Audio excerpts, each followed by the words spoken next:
Hey there. Welcome back. Thanks for joining us here, Simply Worldbuilding. I'm just a little guy. And I'm Blue Eyes White Dragon. And today we're going to be continuing on our second pass, and we've decided to narrow in on the itty bitty little Shire area. It's only this big.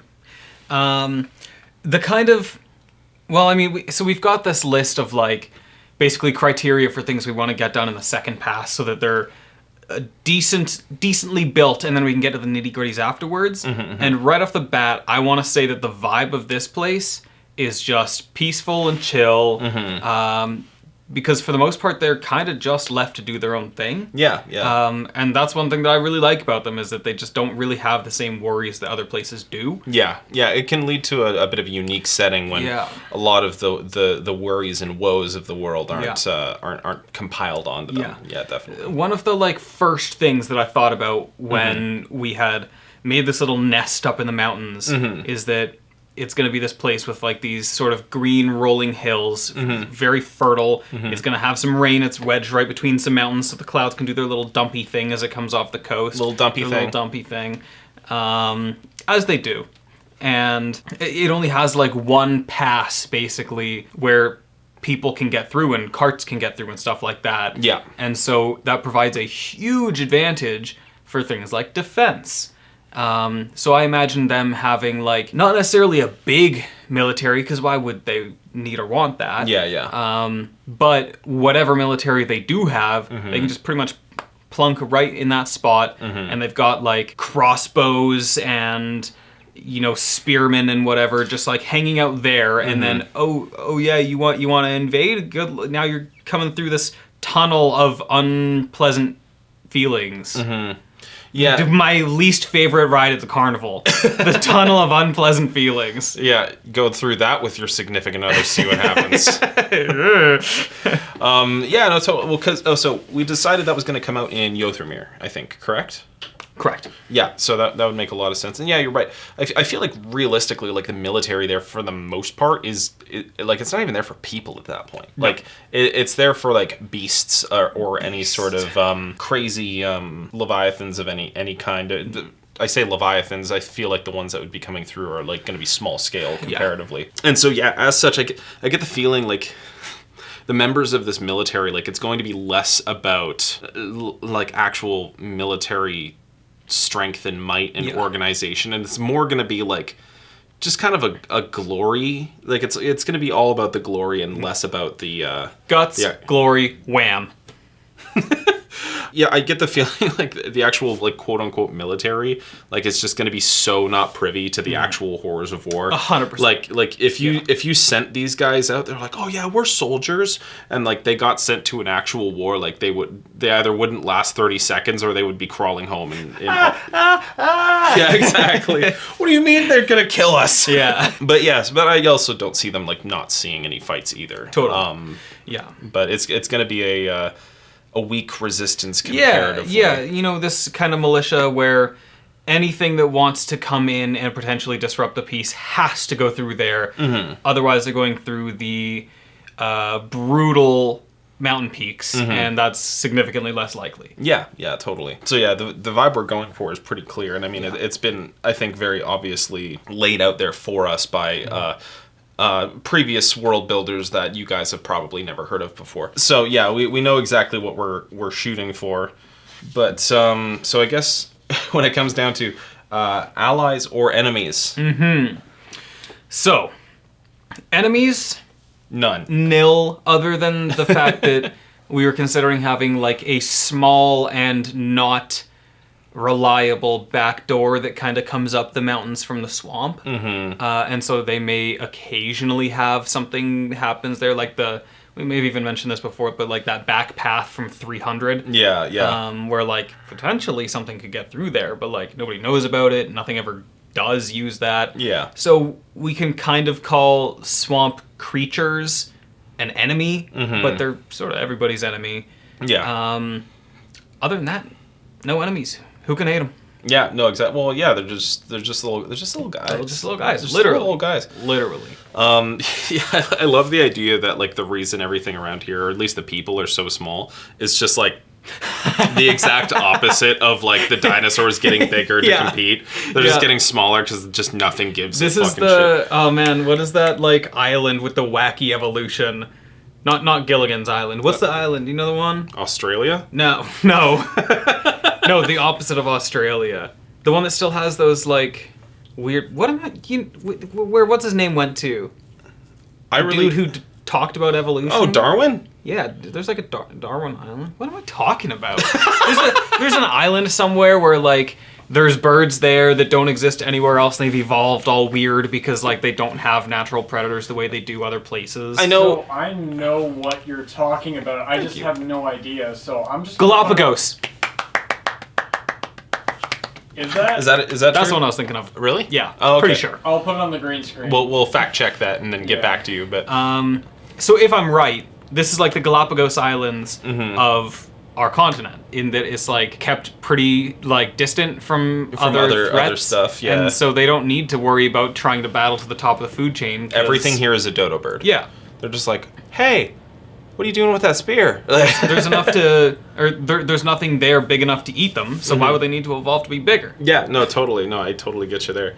They also have hollow bones. Halflings have hollow bones. Canon. Canon. Yes, halflings can fly. Look in the book. No, they're like chickens. They're flightless now, but they used to be able to. But okay. So yeah, when it comes down to like the allies and enemies, it's a pretty simple answer because like they're just so irrelevant to anyone at this point. They have such a small amount of land. Like people like honestly barely even know they're there. I like to think that Yothermir is maybe not an actual like declared contract signed ally, but are like good friends. Yeah. Like they do some trading for specific things. Yeah. And otherwise there's no hard feelings there in the past. They've been nothing but good to each other, and so they're chill, they're close, but maybe not specifically like allies where they're obligated to help each other in a time of war or something like that. Yeah, I know what you mean. Well, even if we wanted to think of this like sort of evolutionarily as well, it's very interesting that the dwarves, another set of shorter people, originated in that sort of area and then have spread out since. But so most of the set of the small folk are in that sort of area, and so like even ancestrally they might actually even be close, but in a more distant more distant past. So that's just kind of another, more like a happy coincidence, really, but it is kind of interesting. Yeah. So we'll call them an ally, but it's maybe not necessarily in the same way that like an actual on paper allyship alliance would work. Yeah, exactly. I think it's just really like the Yothermir and the dwarves are kind of just like the big brother to this place, and are just like, yeah, all right, well, get along there, champ. Yeah. One thing that I don't think is necessarily on the list, but I think is kind of an important question, is like sort of what government do you see these guys having? Because like I really don't see there being anything too crazy. Like I feel like it's gonna be pretty local. I think that like, because like I think it's gonna be mostly like small villages. I don't think that there's gonna be like big cities. The small villages, some bigger than others. Yeah. And just maybe straight up, they got local government for each of them. Yeah. Like, they got mayors that are duly elected. Yeah. But, yeah, I don't know if they're going to have, like, a king, queen, president, prime minister situation. Yeah. The dictator of the Shire. Yeah. No, and I think you're right, and I think it's they're just straight up fascists. Like they're just chill little fascists. Like, yeah, this pleasant little valley, and then they're just like, war. Oh my god. But yeah, no, I think it's gonna have kind of a similar situation to Cheshkazar. In the not necessarily the same, but the same in the fact that it's like the population's small enough where whatever governing body is going to be relatively local from place to place. Yeah. I don't see there being a huge amount of like an overarching set of laws that are very hard hard followed. You don't necessarily need a like government that can like rule if you only have like 6,000 people. Yeah, no kidding. It might even be interesting if like if they had like kind of a religion that kind of covered like the big stuff, and so they were like, oh, well, you're not supposed to do that because the big guy says so, but like, other than that, the Ned Flanders to Yothermere. Oh my God. Hey, diddly doodly, neighborino. I mean, kind of though, yeah. Like You got the Good Samaritan laws. well, because I also think when it comes down to it, like they are a literally protected land, so I could see them sort of worshiping a god that has that sort of a protector god, and sort of they see it as. I like the idea of it being kind of motherly though, because they're kind of like cradled, and they're just little guys and they're being cradled, and it's just little cradled guys. Yeah. No, that can totally work. Just basically like whatever sort of protector god, and so they're just like, well, it's been an incredible streak so far through my life and everyone through my great etc. grandpappy, and I feel like at that point, like they'd be like, there has to be something, there has to be something protecting us, you know what I mean? And so maybe if they did have like they did sort of worship a bit of a protector god and stuff like that, and that boiled down into like their overarching laws that were outside of your town to town sort of stuff, and then everything else is just is a town to town sort of thing. Does that make sense? Yeah, totally. Yeah, they've got the sort of like spoken or unspoken, but like kind of general laws of Good Samaritanship. Yeah. And then other than that, the bylaws for what your local property taxes are and stuff are up to the mayor of your village or whatever. Yeah.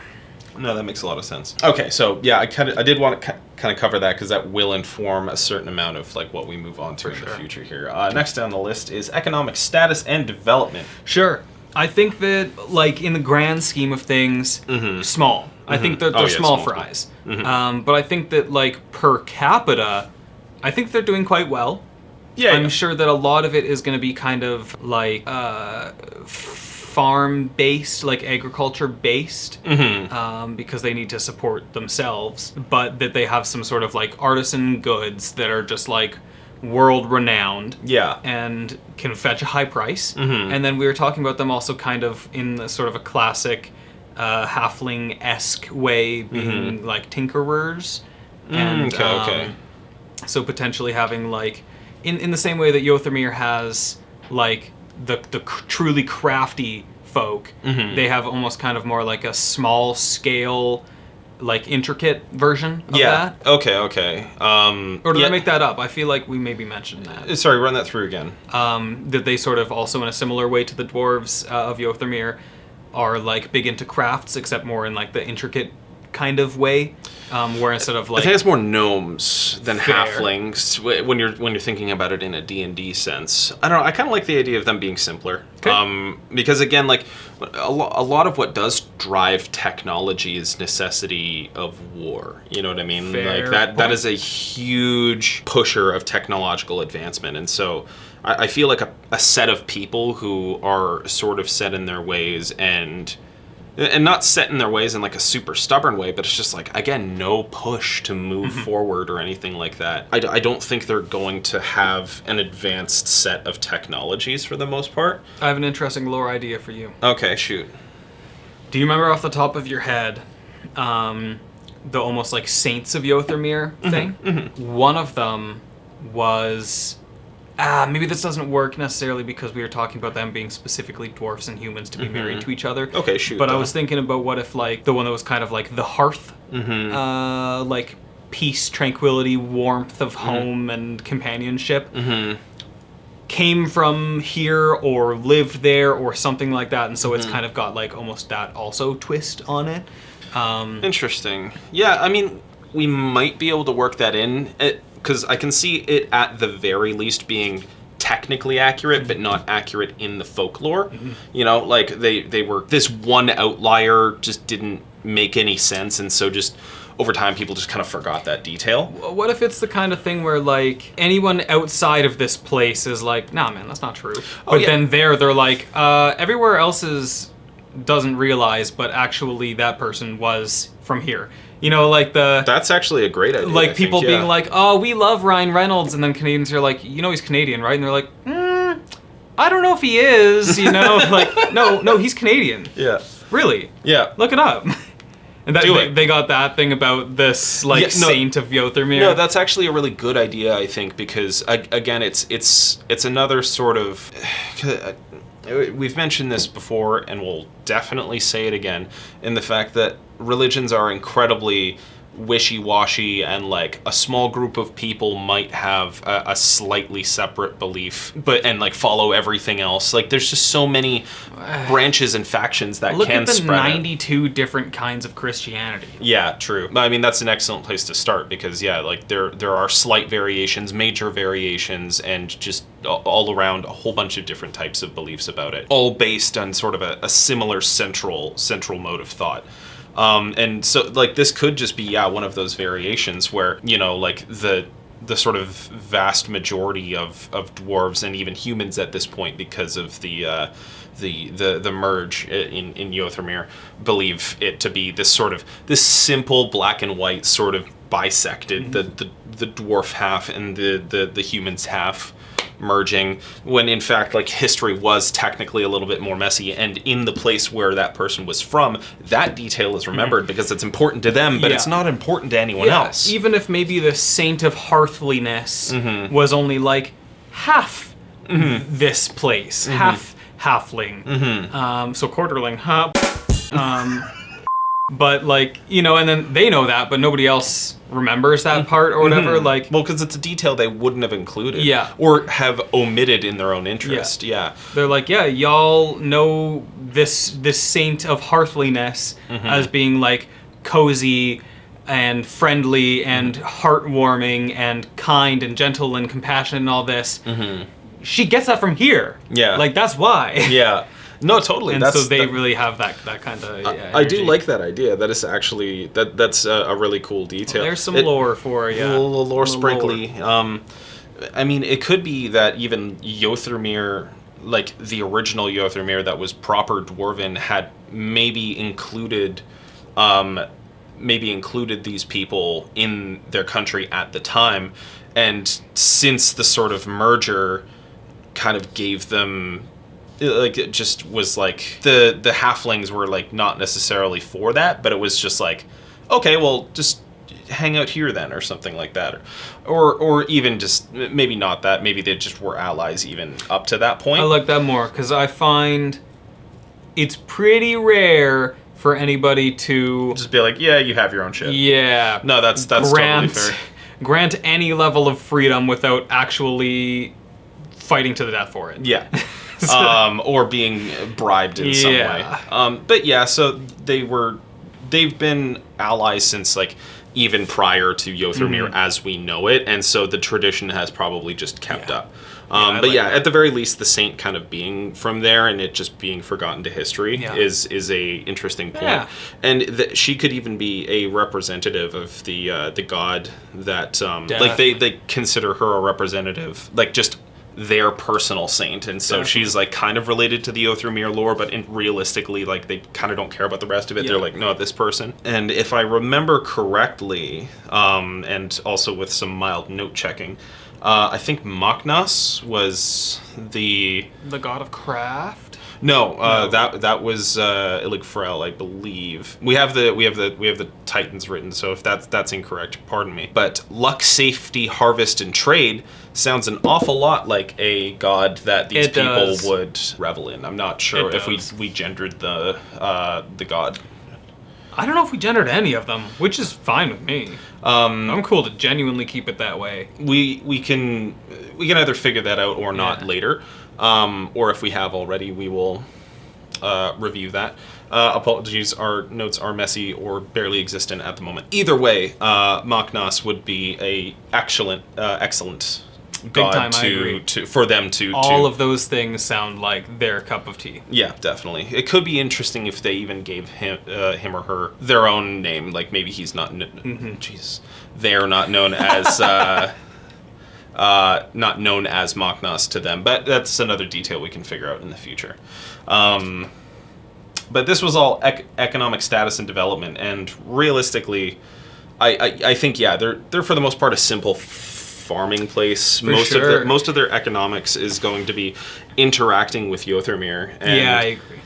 And I think just because I also think plenty is going to be a word that's going to be tied to this place, because since it's going to be fertile and they're going to be farmers, like, harvest festivals and stuff like that's going to be very important to them. But since they're going to have this sort of abundance, I think that's mostly going to be what they trade with Yothermere. And considering Yothermere is going to have like harsher winters and stuff like that, and I don't see these people not having like winter. Yeah. But when it comes down to storing food for the winter, I think they're going to play a very important part in the areas of Yothermere that are close to it when it comes down to actual food storage and generation. Because Yothermere, like, up on that corner here, the northern tip of Yothermere, they're going to be quite, like, windswept, and they're much more open, and probably, like, in this place you have sort of a shelter, which is going to stop you from getting the brutal, biting winds, and I think that it will probably drop in elevation at least a little bit. I picture a decent amount, because I picture them having better winters than Yothermere. Yeah, for sure, me too. Yeah. But they're going to have it a little easier, and so they're going to have a longer harvest season, and so that can take the edge off of their closest ally as well for food reasons. Although I picture the pass in between probably freezing over at a certain point in winter as well. So they only have a certain opportunity to do that, I think. I had a couple of thoughts. Okay. Number one, you said the word plenty, and it made me think about what is their relationship with the turtle going to be like? That is an interesting question. I should probably start remembering the names for all of these places and things. Yeah, we're working on it. We're working on it. So we were picturing the turtle coming up and around. Yeah. Do we think that they're going to have actual, like, ocean access? I do picture ocean access. I can't see why not. Like, I mean, they are literally on the coast, and so it's kind of difficult to not. And I don't think they're going to be like Yothermere, where a lot of it's going to be like craggy and cliffside. So I do picture that, but I also don't see them having like incredible sea vessels either. So any level that's going to be any level of trade that's going to be made from the turtle to them, I think is going to be turtle instigated. You know what I mean? Yeah. It's going to be boats coming from Cressaw to... Thank you. You're welcome. Boats coming from Cressaw in order to, like, interact with the locals as they see fit, not them seeking them out. And so when they stumble upon it, it's going to be like a happy coincidence. Yeah. But again, I don't see these people having like this crazy ambition as a country or technologically either. And so like the thirst that like Feros has for what Cressaw has to offer is not going to be present in this place either. But they have access to fish. Yeah. And they have access to the ocean in general to be impacted by Cressaw. Yeah. So I think it's going to be relatively neutral. It might experience some minor coastal flooding. And they get to talk to the nice fish people every once in a while. But I don't see it being a game changer for them, where it absolutely is for on some the people. other places. So another thing I was going to talk about is in terms of trading and stuff like that. Yeah. I kind of think that it would be cool if they held traders and caravanners and stuff like that with like high regard. The people who are willing to leave the safety and comfort of home to go out and trade and bring back wealth and things that they don't have access to and stuff like that. Yeah, totally. And so they're not necessarily like celebrities or anything like that, but people respect the traders and they're happy to see it. And if people are willing to take that on, then they're like, hey, good for you, thank you for your service. Yeah. And by traders, you mean explorers, not traders. Traitorous scum, yes. People who go out and do commerce. Yeah, totally.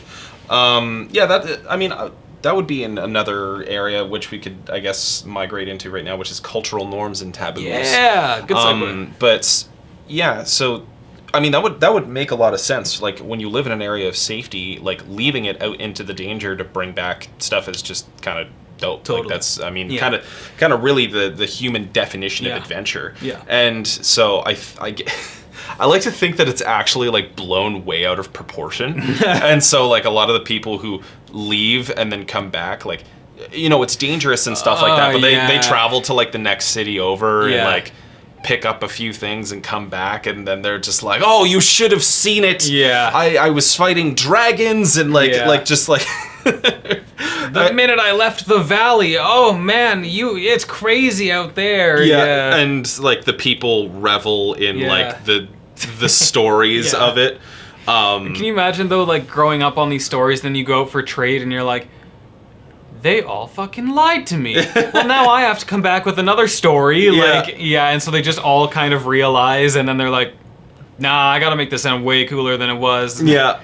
Well, that's exactly it. Like the tales of adventure, I think, and I think it's almost like, I get the feeling it's like in these people, not to like lie about it, but to enjoy the stories of adventure and stuff like that. And so when, in these people who are going to leave and then come back, like most stories that they do have are probably going to be flourished a little bit, but again, for the sake of the story.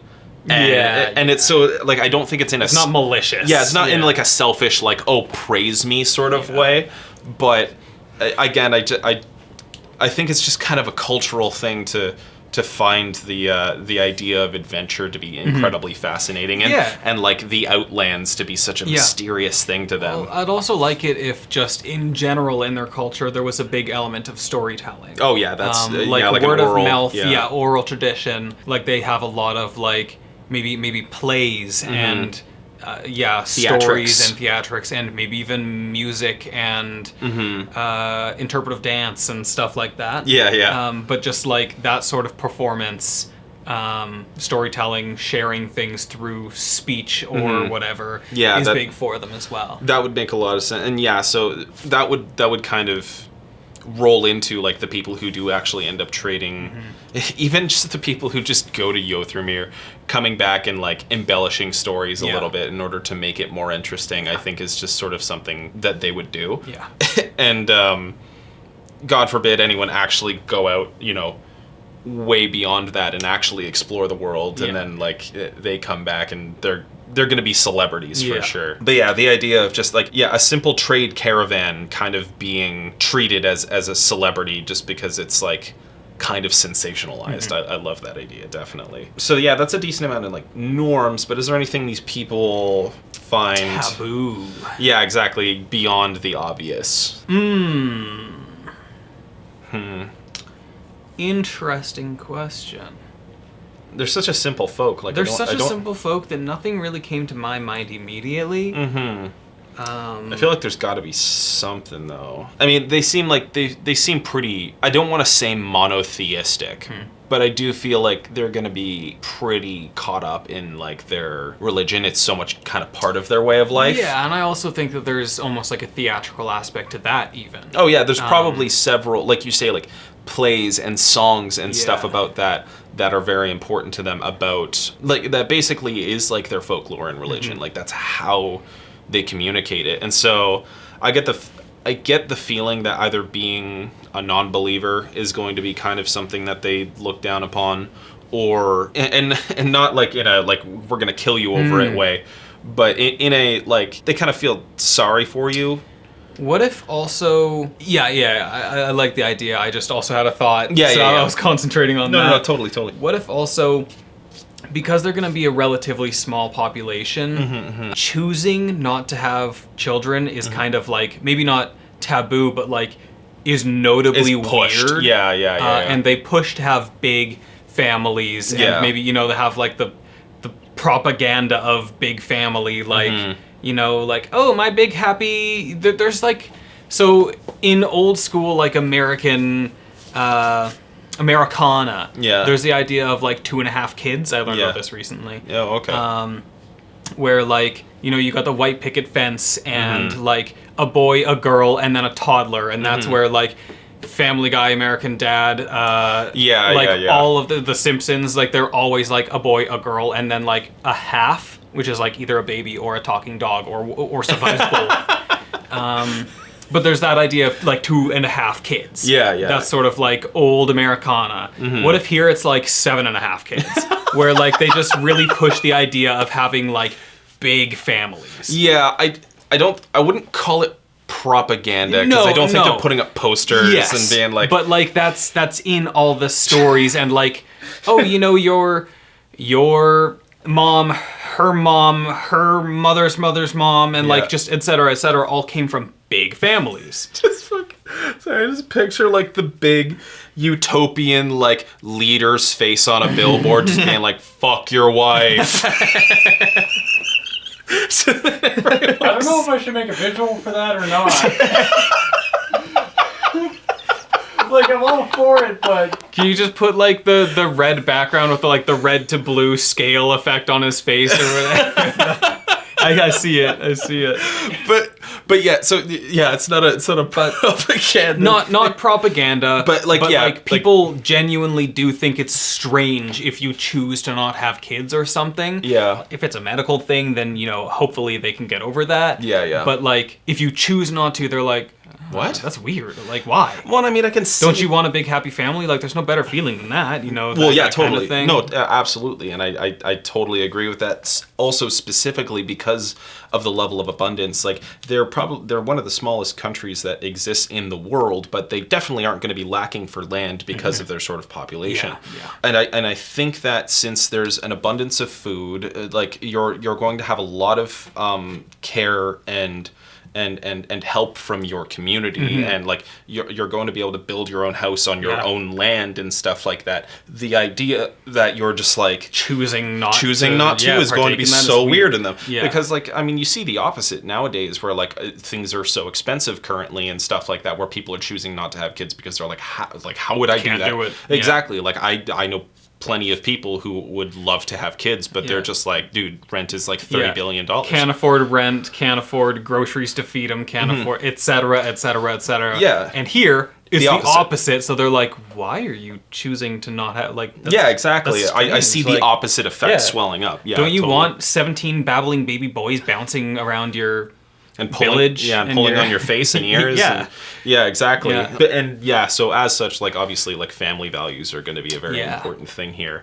But so that's like a taboo, quote unquote, in the way that like people actively think that that's strange, but not necessarily like vilify it. Yeah.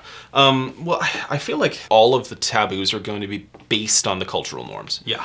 Based on doing the opposite of the cultural norm. And I don't think that's obvious, like an obvious case everywhere. Like in Firos, like we were talking about how the water is like very, very important to them and stuff like that. I don't think destroying or poisoning or doing something bad to the water is a bad thing, but I don't think the opposite is good. Like some guy just drinking like 30 gallons a day and everyone's just like, you're doing so good, King. Oh my God, you pee so much. Like, whereas like, I think that's going to be the case here, where it's just like most of it's going to be based on the norms and the taboos are just merely going to be the opposite of what people picture here. Because I can't think of anything. I can't even think of like wasting food necessarily being like the worst thing ever, because they're just like, well, that's the 4 billionth carrot we've grown this year, so like realistically, whatever.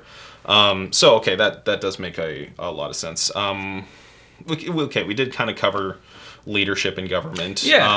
Important history and current events. We kind of covered a little bit. The relationship with Yothrmir is definitely a very important thing. It's big for them in a lot of ways because they're kind of locked behind only them. So they're by far their biggest like influence, because I'm assuming that they will have contact with Firos and probably marginal contact with like the across the seas nations and stuff, but it's all going to go through Yothrmir to get to there. So by far their biggest influence is the only place to actually get here is the coast, and that's possible. But again, that's something that's going to be relatively protected by Yothrmir, I think. Like any level of like navy or anything that Yothrmir has, I think you're going to have to go across like basically the largest coastline in the entire world. To get to a place with a small economy and small number of customers, probably not going to get a huge amount of trader traffic to their coast. Yeah, exactly. So for the most part, it's going to be people either from like local nearby Yothrmir places that are wanting some food, or people leaving and coming back with things. Yeah, and what if well, here's an idea too, is like what if their coastline is actually like ice locked like a decent amount of the year? I believe it. Yeah, they are on a significantly north portion of the continent here. Yeah, and so I kind of picture that with like Yothermere specifically, like the very most northern seas in Yothermere are going to be like probably pretty icy. And so like even it's not just like Yothermere interference, but also like just literally trying to get there is going to be tough. And so otherwise you're going to have to go the long way around. You're going to have to go around the swampland. I don't picture the swampland having any level of crazy navy. No. Again, it's mostly going to be warlords and stuff. You might so they get might a handful of goblins floating around on like a hand-built raft. Yeah. But if you have a boat that has a sail on it, you're good. Yeah, I can picture there being like sets of rowboats coming from the swamp. I believe it, yeah. Like, there's really not much further than that. And so, yeah, okay. So other than the mountain pass, I feel like there's going to be a certain amount of like any level of like military or militia that they have is going to be based along the coast. Because I could maybe picture some pirates also coming over here. I could see it, but also I think that they have the defense again of like being such a small economy with like such little to plunder, that going that distance for them doesn't just to fuck around. Yeah, because I could see people just wanting to pick on the little guy. Sure, but again, like the amount of trouble it takes. Yeah, because if you're in this like big canal here, this strait, I should say, which we should name, by the way, because it's a very significant landmark. I definitely agree.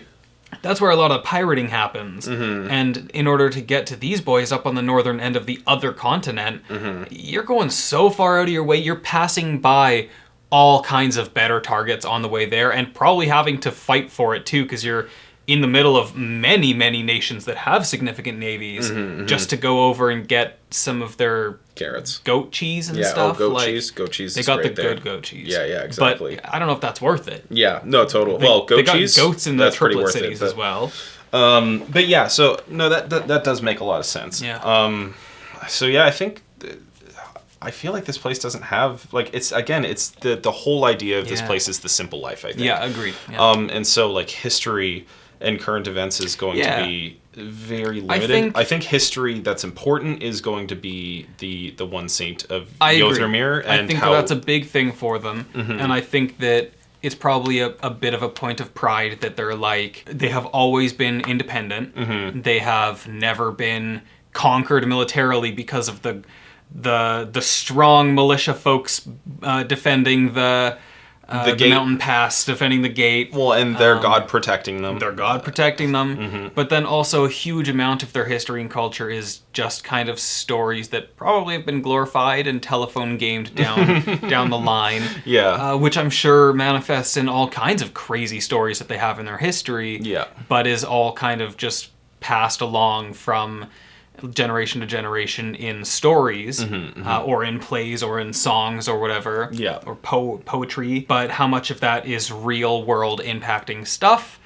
Probably not a super lot. Even though it may sound like to them after it's been blown up by generations and generations of a little fibbing. Yeah. Well, this is the thing, is I feel like important history to them is going to be like, oh, we had a pretty big fire last year. Yeah. Or like, oh man, the river got kind of flooded. That like it's going to be mostly like natural disasters that are like definitely going to affect the community and not be good, but it's not like a biblical fucking flood. Yeah. You know what I mean? It's just like, a town got screwed up. 4 generations later, it might sound like it, but then also, thankfully, the Mother's mercy, she came down from the heavens and blocked it with their big, kind, soft hands and stopped the flood.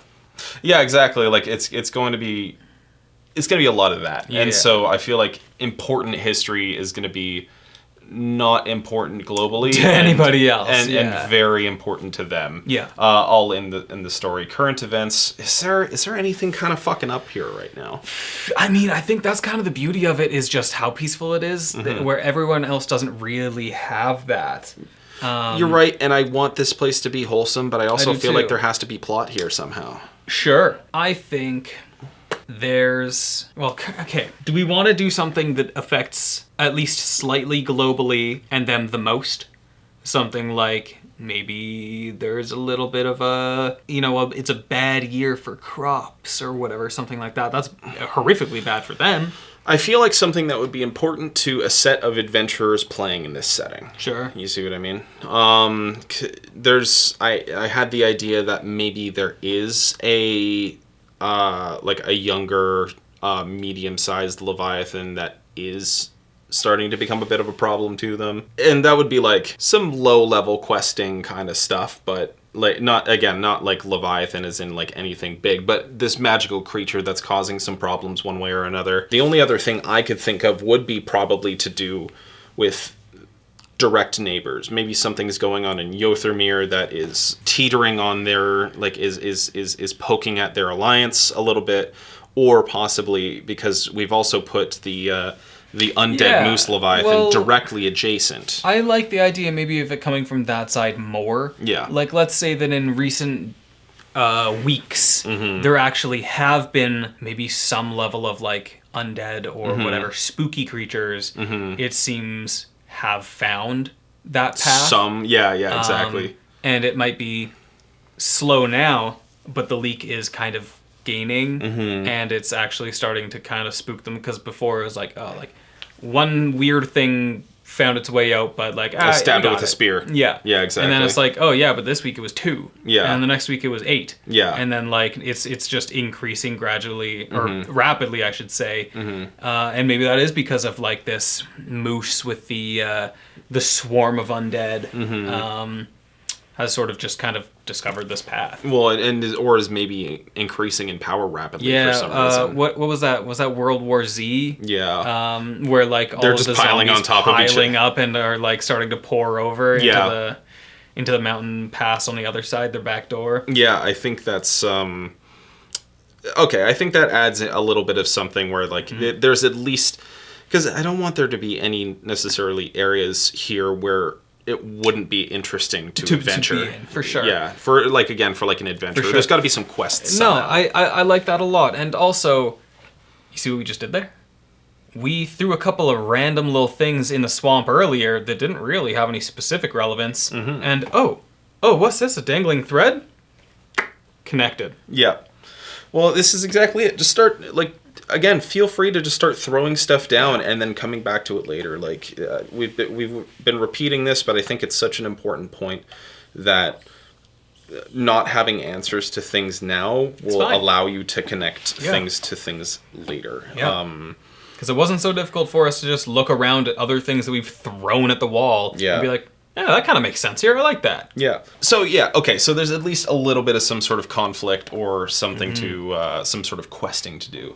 I think we've covered the vibe pretty extensively. For sure. It's the simple life, simple religion, simple trade, and simple alliances. A couple of things I think that we still need to do. Okay. First and foremost, a name for this place. We're and absolutely also, there. A flag, because we're making flags for everywhere now. Yeah. I love flags. Flags are fun. Yeah, I feel like the name's kind of in the vibe check. So, I couldn't tell you why.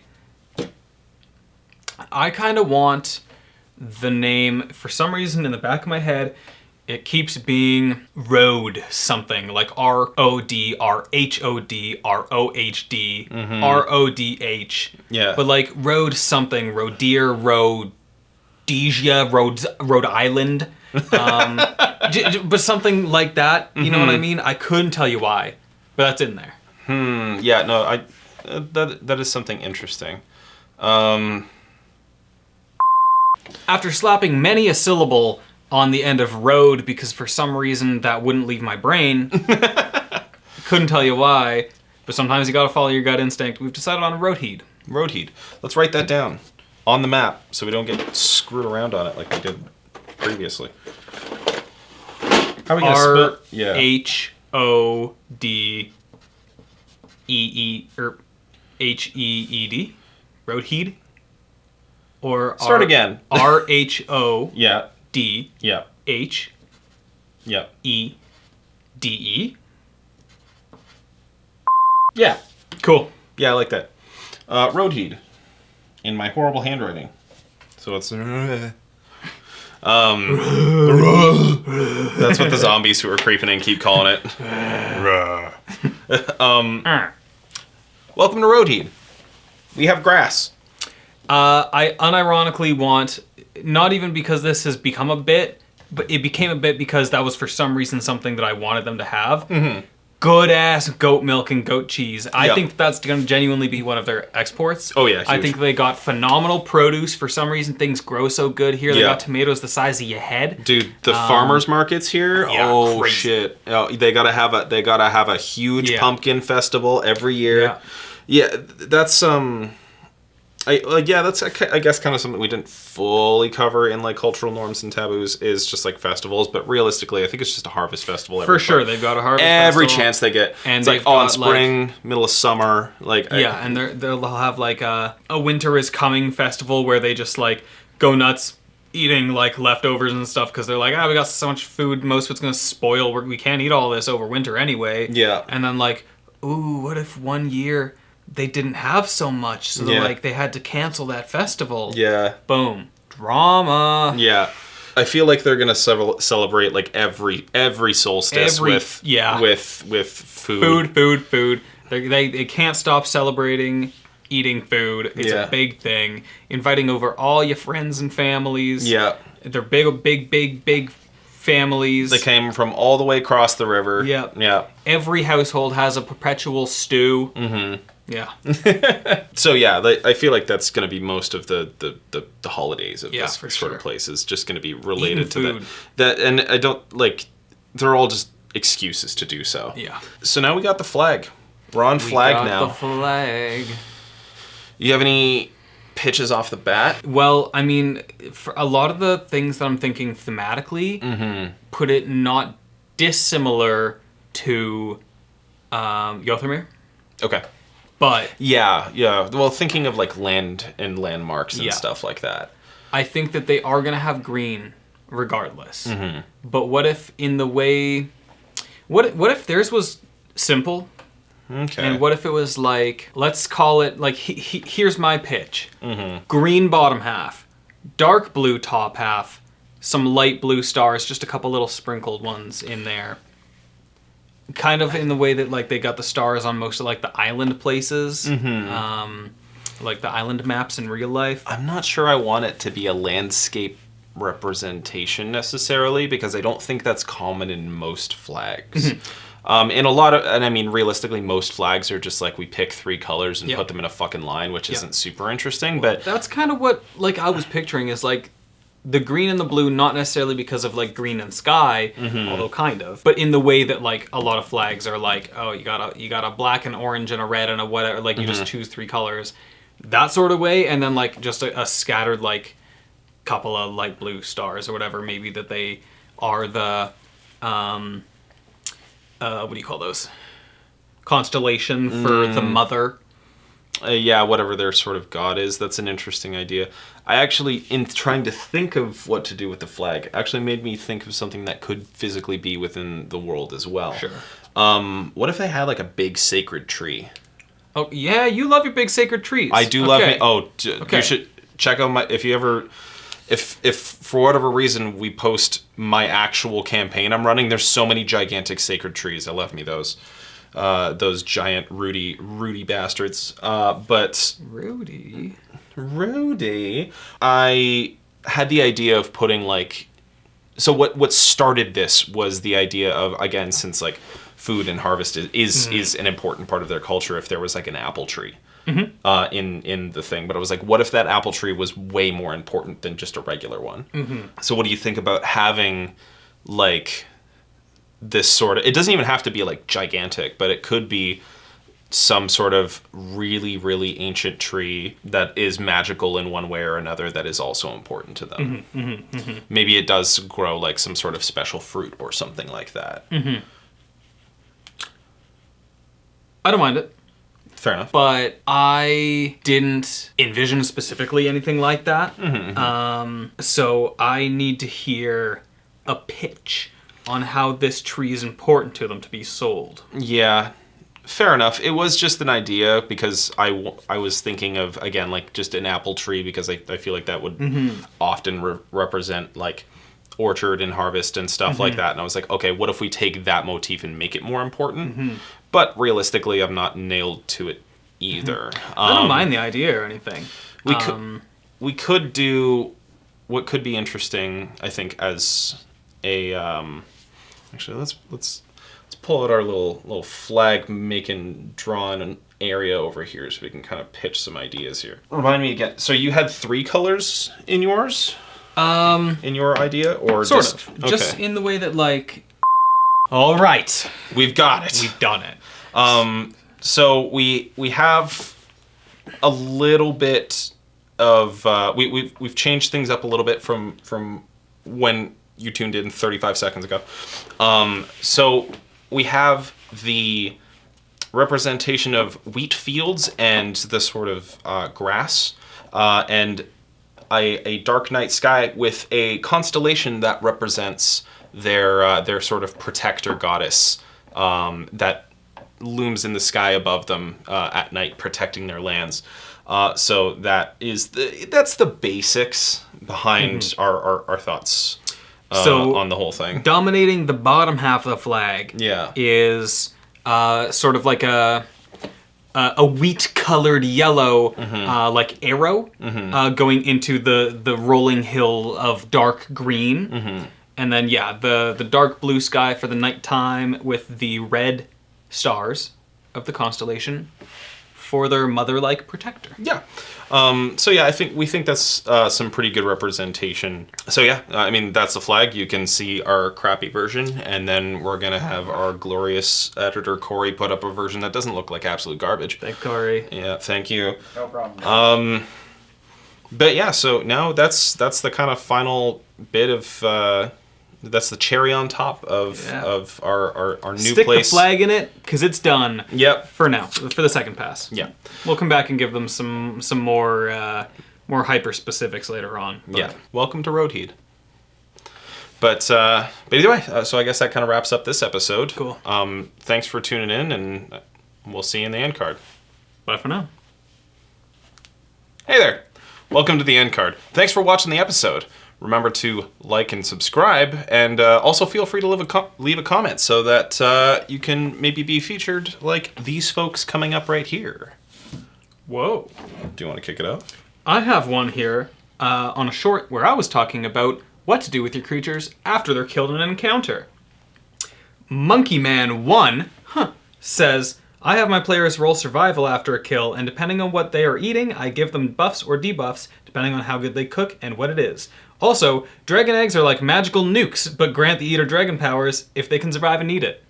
I also do the weapon and armor thing, Displacer Beast's tail for whips and their pelts for cloaks.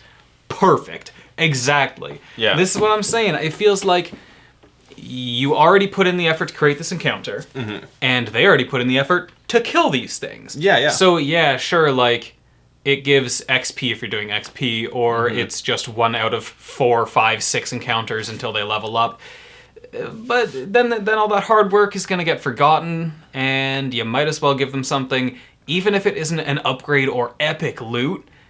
It gives them something to remember the fight by, even if all it is they look back in their inventory and say, why do I have a giant, like, rotting head in my bag? You know, like, it turns into something later where they can look back and be like, I remember that fight, and then your hard work and their hard work gets remembered. And if they choose to eat it, well, they're taking that risk, so...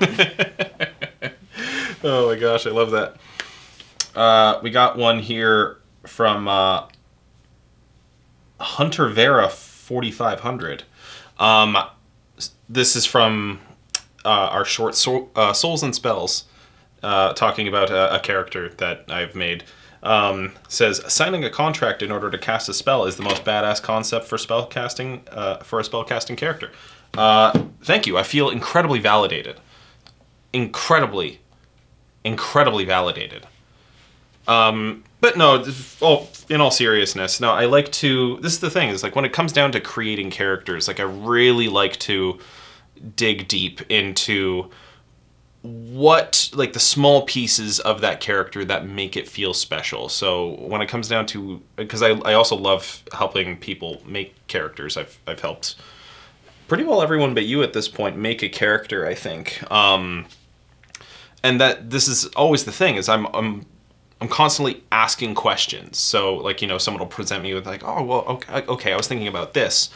And I just try and think of a question to ask them to, like, elaborate any further. And once you go down that rabbit hole far enough, you distill it into the sort of small pieces of that character that make it unique and special. And you take those and try and put them everywhere so that the parts of your character that feel special are everywhere within the character. Like, for example, the deal with the devil character that I have signing contracts even in his magic casting, for example.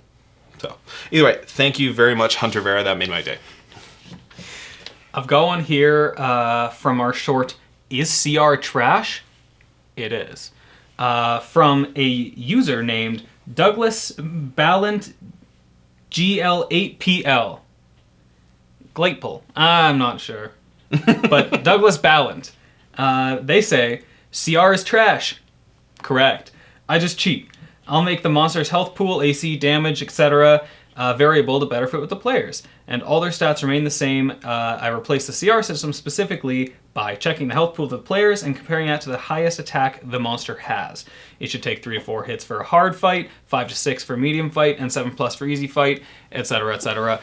Totally. That's pretty much exactly what I was talking about as well, is like the CR really doesn't give you a very good idea of what the fight is actually going to be like. So I kind of just use the math as well to sort out how long it's going to take them to kill the monster versus how long it's going to take the monster to kill them. But another thing you can do is also, speaking of variable, almost all the time I think in these books there is like, say it's 5d8, and then in brackets it'll say like what the average of that is. 5d8, like 24 damage or something like that. You can also kind of just look at that for a vague idea. Some people outright just use the average damage roll of 24 or whatever that attack is, but that'll give you a pretty good idea of what on average it'll be hitting each round as well. But something to think about, and CR is trash. Tell everybody. Yell it from the rooftops. And thank you for agreeing with me. So I got one here from Calm Sunset Reflection. Excellent name. So this is in regards to a short I had been talking about, a headcanon I had with the Celestial language, in that it's you can only speak truth. They pose the question of, okay, but how about half-truths? Strategic commissions, I think they meant omissions, so strategic omissions, misleading implications, and other methods of deception. The Greek trickster god Hermes was said to be unable to lie, but was a master of spin doctoring. Firstly, Hermes is my favorite Greek god. Represent. Secondly, just to elaborate, like when I'm talking about Celestials only being able to basically speak truth, I don't think it's merely just word by word. It's sort of a it's just a nature of the language, how like certain languages have certain structures and other languages have other structures. Celestial, it's not just word by word, it's also sentence by sentence, phrase by phrase, paragraph by paragraph. All of it is aligned with truth and just in the nature of that. When it comes down to the half-truths and stuff like that, that is where the fiends come in. But that's a whole other story. So I was gonna say it would be really interesting for your players to figure that out, that like it's the language of truth or whatever, and then get so paranoid when the Celestial starts speaking in common to them. So they're like, this motherfucker's lying. Yeah. Even though not necessarily, but you'd get them paranoid. Yeah, no, exactly. Yeah, I did kind of spoil that for you guys in the future, but I do. I don't know. I just like the languages as well, and like the idea. Yeah, there's a lot of different ways you can use languages like that, like what you're saying. It doesn't have to just be, oh, you know the language? All right, you understand. There can be meanings and stuff like that behind it as well. Well, and languages are such an important piece of D&D, because like it seems every character is almost at least bilingual. You know what I mean? And so when it comes down to the characteristics between cultures and how they speak, it can inform so much about the culture itself. Mm-hmm. And so, I mean, I'm pretty sure this is correct, but I mean, one of the more famous world builders, you may have heard of him, Mr. Tolkien. I believe he was a linguist before he was before he wrote books, and he wrote. I don't know that, but I'm willing to believe it. He wrote the Elvish language before he wrote That's Lord true, of the Rings. yeah. And so he was basically like, where am I going to put this language? Guess I'll build a world I'll for it. make a book. Yeah, I guess I'll build an entire world based around the concept of my elven language. Yeah. And so I think that's just a bit of a testament to how important language can be in how you world build and how people speak. On top of that, the Lord of the Rings was originally bedtime stories, and it kept changing, so his son had him write them down, and it became Lord of the Rings. Interesting. Okay. I don't actually know the truth on that. That's what my girlfriend was talking about a few days ago. Yeah. This We're taking a stance. It's true. Don't sue us, the Tolkien estate. Yeah. But yeah, so just to elaborate on sort of what I had wanted to say there, partially because it's a short, and so you only have so much time on it. But either way, thank you again for commenting, because that is an important elaboration on the whole topic as well. So thank you very much. Yeah. So big shout out to everybody leaving us comments so we can chit chat about it with you here at the end of the videos. If you like what we're doing, leave a comment. We'll probably end up talking to you at some point. Yeah. You can also talk to us on our Instagram, or listen to us here on YouTube, on our Spotify, or I don't know, we're probably going to make a TikTok or something like that. Eventually. Follow us on TikTok while you're at it. Yeah, if it's there. If it's not, then just sit there and wait. Yeah, just wait for it. Yeah. Soon enough. It'll get there. Thanks for watching. We'll see you in the next one. Bye.